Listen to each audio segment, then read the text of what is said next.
There are places in Japan that no map warns you about, roads without names, towns with no lights, and air too still for the living.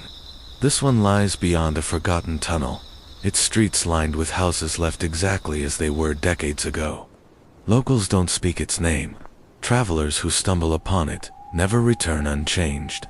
What remains is not merely abandoned wood and stone, but something watching from behind every warped window and half-open door. Legends say the town was emptied overnight. No disaster, no war, just absence. Dishes still sat on tables, laundry still hung in the wind, and clocks ticked long after their owners vanished. The only explanation whispered is that those who hear the bell at midnight will follow it, step by step, until they belong to the silence too. The bell doesn't ring for everyone, only for those who should never have found the place in the first place. Visitors who dared to stay past dusk described the same thing: low mist seeping from the alleys, carrying the smell of damp earth and burning incense. Shapes linger between the shadows of buildings, unmoving yet always closer when you look again. Footsteps echo even when you stand still. And somewhere deeper in the town, faint laughter cuts through the cold, though no mouth can be seen. This isn't a place that wants to be forgotten. One man claimed he escaped. He spoke of a figure that followed him without sound, its pale face expressionless, yet its eyes fixed on him through every turn.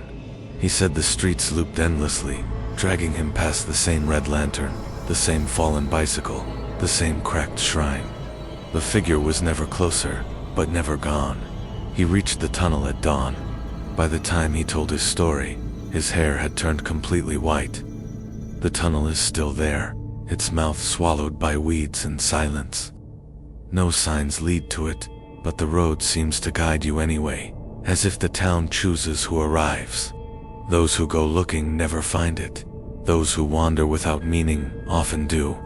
And if you step past that last stretch of cracked asphalt, you may hear it, the slow toll of the midnight bell.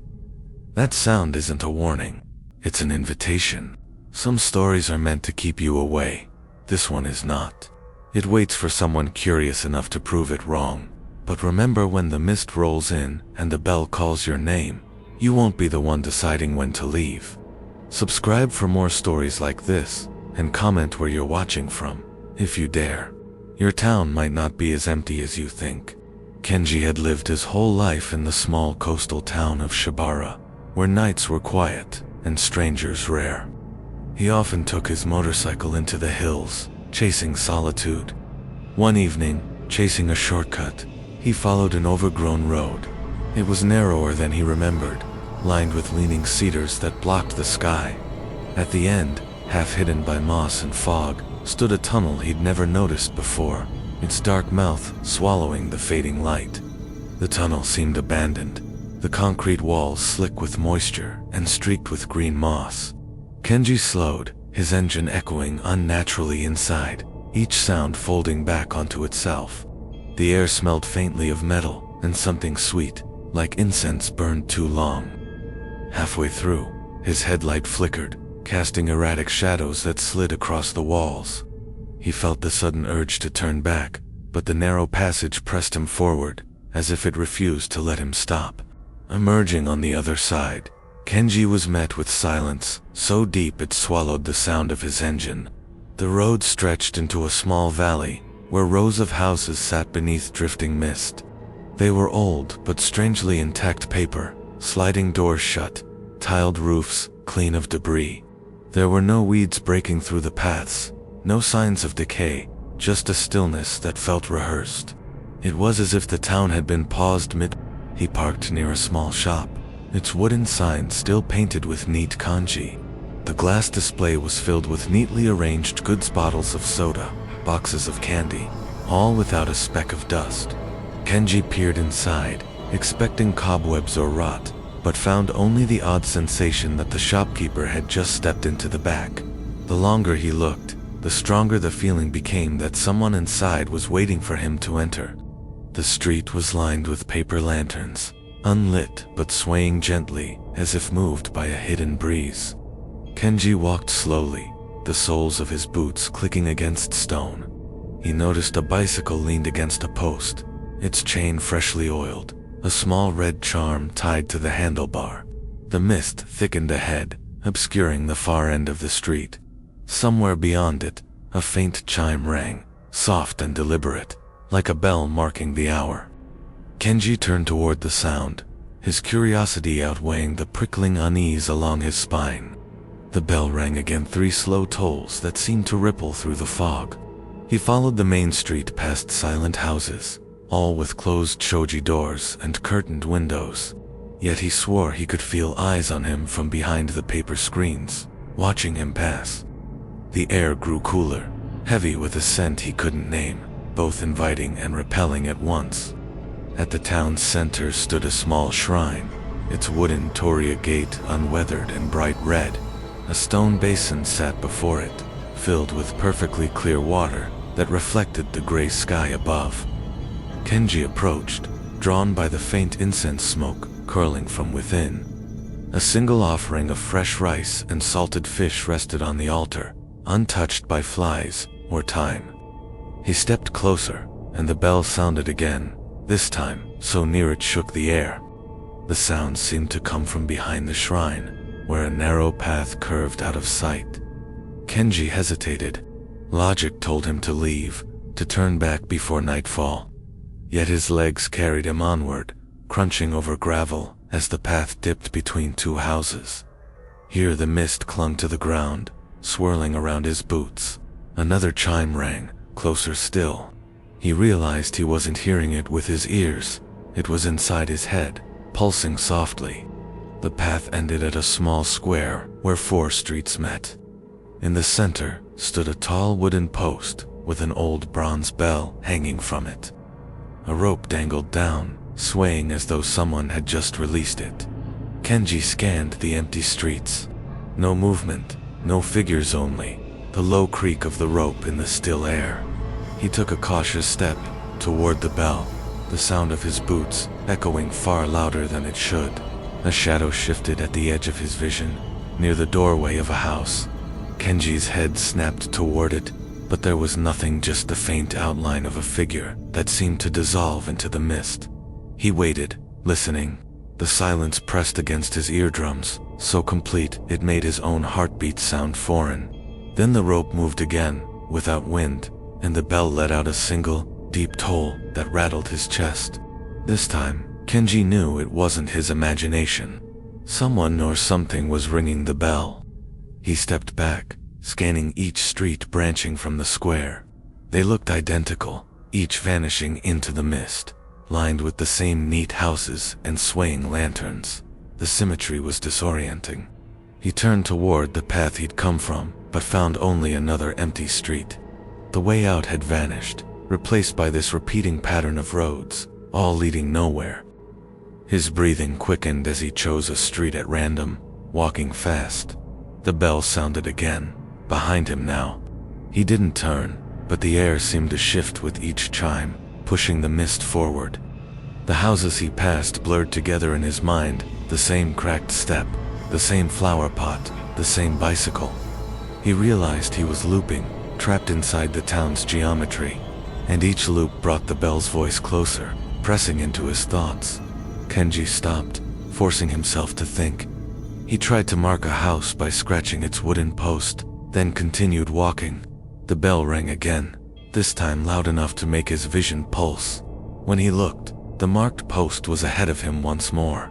His stomach turned cold.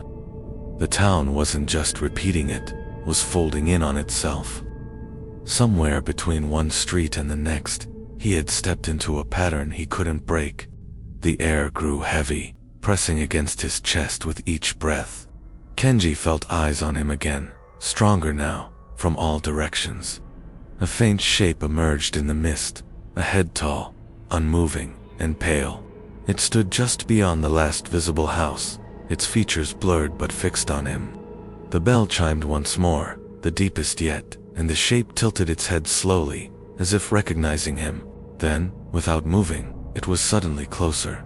Kenji froze, his pulse loud in his ears. The pale figure stood motionless in the mist, yet the space between them seemed to shrink without steps. He blinked, and it was gone. The bell rang again, closer than ever, vibrating through his bones. He turned in circles, scanning each street, but the town had gone utterly still. Even the swaying lanterns had stopped, as if the air itself were holding its breath, waiting for him to move. A faint whisper brushed past his ear, soft, quick, and unintelligible. He spun around, but the street behind him was empty. The mist now reached his knees, cold and damp, seeping into his jeans. Kenji gripped his phone, swiping for the flashlight. The beam cut only a few meters ahead, swallowed by the haze. Somewhere within it, something shifted, like fabric dragging over stone. The sound was slow, deliberate, and it was coming straight toward him. The lanterns above flickered faintly, casting brief shadows across the paper walls. One shadow didn't vanish. Shit stretched unnaturally along the ground. Kenji backed away, his steps muffled by the fog. The shape split into two, moving toward him. Panic quickened his breath. He darted left, stumbling over uneven stones, trying to lose whatever followed. The bell's chime still came, steady and unhurried. The street opened into a small plaza, ringed by houses. Each door stood slightly ajar, revealing darkness within. Kenji's flashlight wavered over them, and in every doorway, he thought he saw the curve of a face pale, expressionless, eyes reflecting the faint light. They didn't blink or move, yet their gaze pinned him in place. He stepped back toward the center of the plaza, unable to turn his back to any of them, the air tightening in his lungs. From the leftmost doorway came the sound of footsteps, slow, dragging, but unmistakable. Kenji's hands trembled as he swung the light toward it. The door creaked wider, revealing only deeper darkness. Then the bell rang again, so loud it rattled the wooden beams of the houses. Every ajar door slammed shut in unison, the echo rolling through the mist like a wave. Kenji stood frozen, his breath quick and shallow, the silence that followed almost unbearable. The mist began to shift, curling inwards toward him, as though the entire town were breathing. The plaza streets narrowed, their edges swallowed by the white haze until only one path remained. Kenji didn't want to follow it, but standing still felt worse. He stepped forward, the mist parting slightly to reveal more houses, more closed doors, more swaying lanterns. Every few steps, the bell chimed closer now, its tone sinking deeper, as if echoing inside his chest. Halfway down the street, he saw a movement ahead. The pale figure stood at the end, facing away this time, its head tilted slightly, listening. Kenji froze, torn between retreat and confrontation. Before he could choose, the figure began to walk not away, but sideways, vanishing into the wall of a house, as though it had never been there. The bell sounded again, and Kenji realized it had come from that same spot where the figure disappeared. He approached cautiously, pressing a hand to the wooden wall. It was solid, but cold enough to sting his skin. Without warning, the wall shifted under his touch, giving way like thin paper. His balance faltered, and he stumbled forward into another street he hadn't seen before. The air here was colder, the mist denser, and the houses taller, their eaves leaning toward the center, like they were listening. Somewhere above, a lantern swayed without wind. This street felt different. There were no bicycles, no signs of human life, just the faint smell of burning incense and the distant sound of water dripping. The ground underfoot was damp, leaving dark footprints behind him. Kenji quickened his pace, glancing over his shoulder, but the mist obscured everything beyond a few meters. The bell chimed again, muffled this time, as if it were ringing from deep underground, calling him from beneath the very street he walked on. A side alley appeared to his right, narrower than the rest. At its end, a single shoji door stood open, faint light spilling through. Kenji hesitated, but something about the glow drew him in. As he stepped closer, the light flickered like candlelight. Inside, he saw a small tatami room with a low table. On it sat a bowl of steaming miso soup, fresh and fragrant. The steam curled upward, carrying the same scent as the mist. He stepped inside, the tatami creaking softly beneath his boots. The air was warmer here, almost comfortable, but the room felt wrong, too still, too staged. The miso bowl didn't steam from heat. The steam moved unnaturally, curling sideways toward him. He backed toward the door, but the light dimmed instantly. The bell's chime rang inside the room, impossibly loud, and the tatami shifted beneath him as though something moved beneath the floor, inching closer. Kenji lunged out into the alley, the door sliding shut behind him without a sound. His breath came in sharp gasps, fogging in the cold air. The bell rang again, this time distant, but followed by another sound, a slow, deliberate exhale right behind his ear. He spun around, but only the empty alley stared back. He broke into a run, desperate to find the tunnel, though every turn seemed to lead deeper into the endless streets. He turned a corner and froze.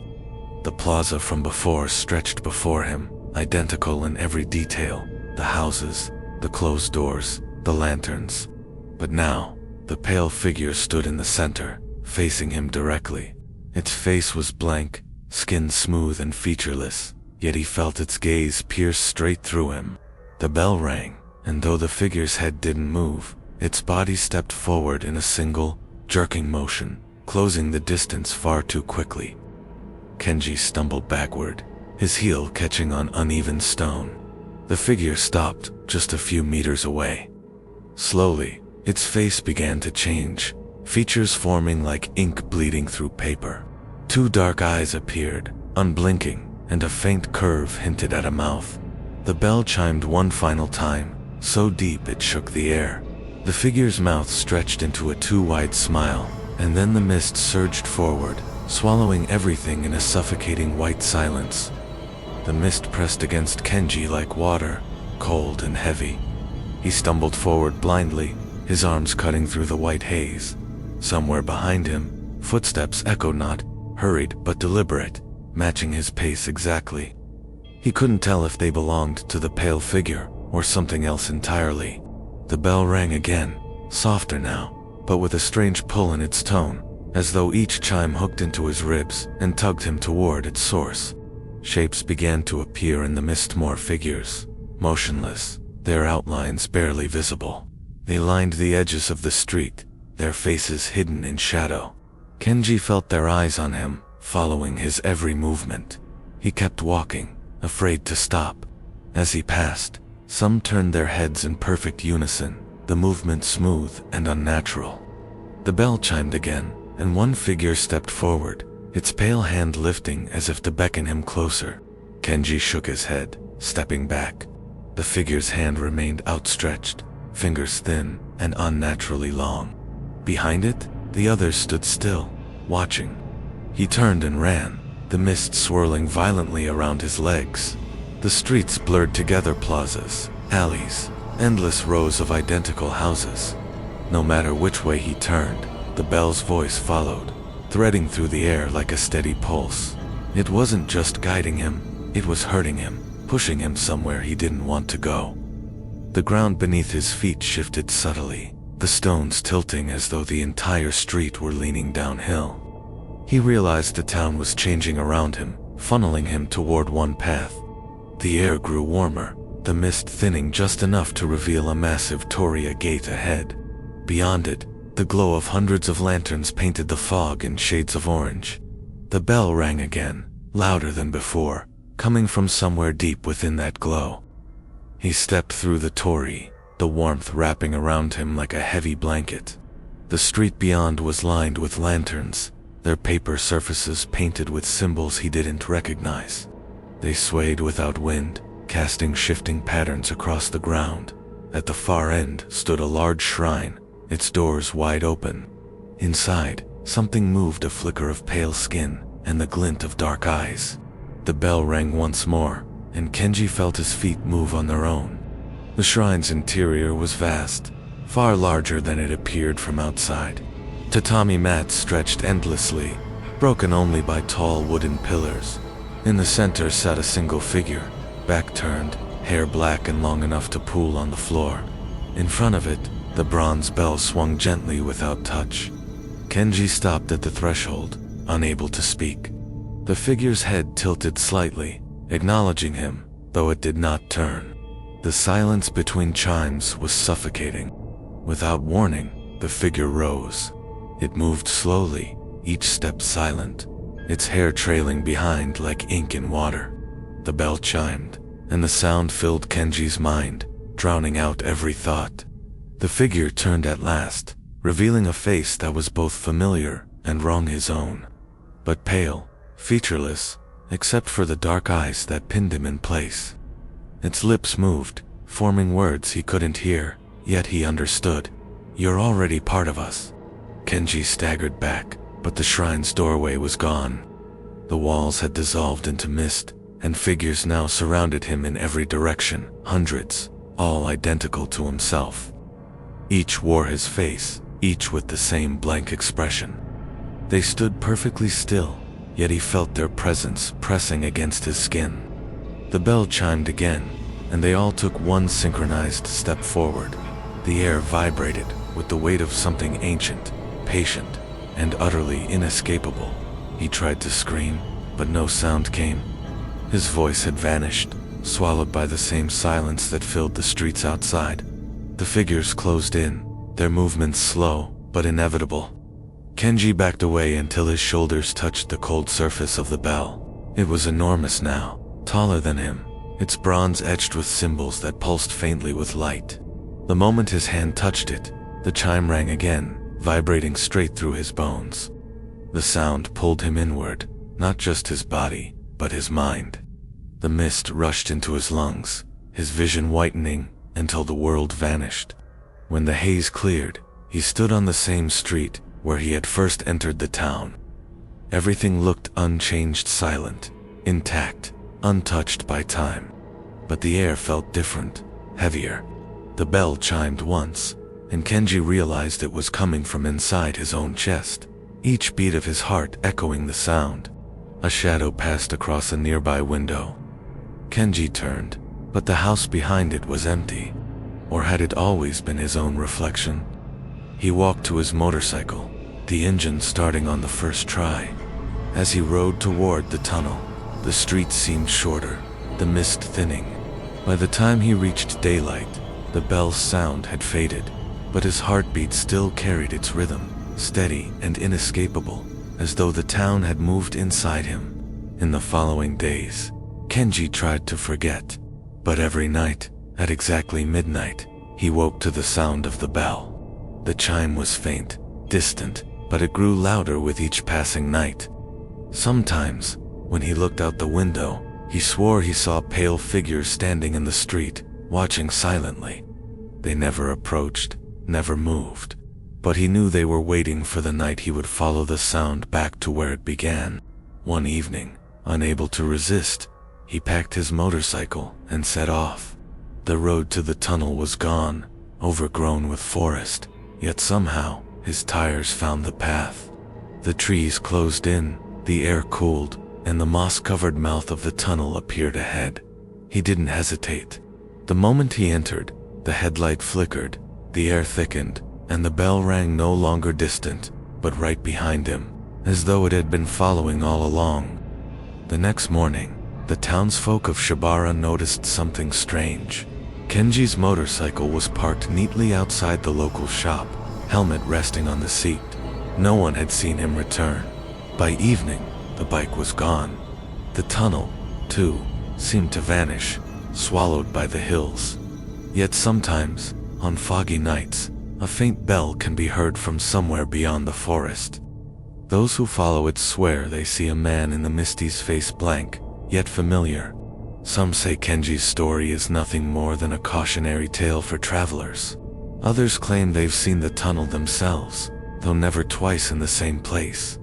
The bell, they insist, is re-land. Once you hear it, it will never stop. Those who listen too long vanish quietly, leaving behind only their belongings. The town doesn't need roads or maps to find you. It simply waits, patient, until you're ready to walk its streets.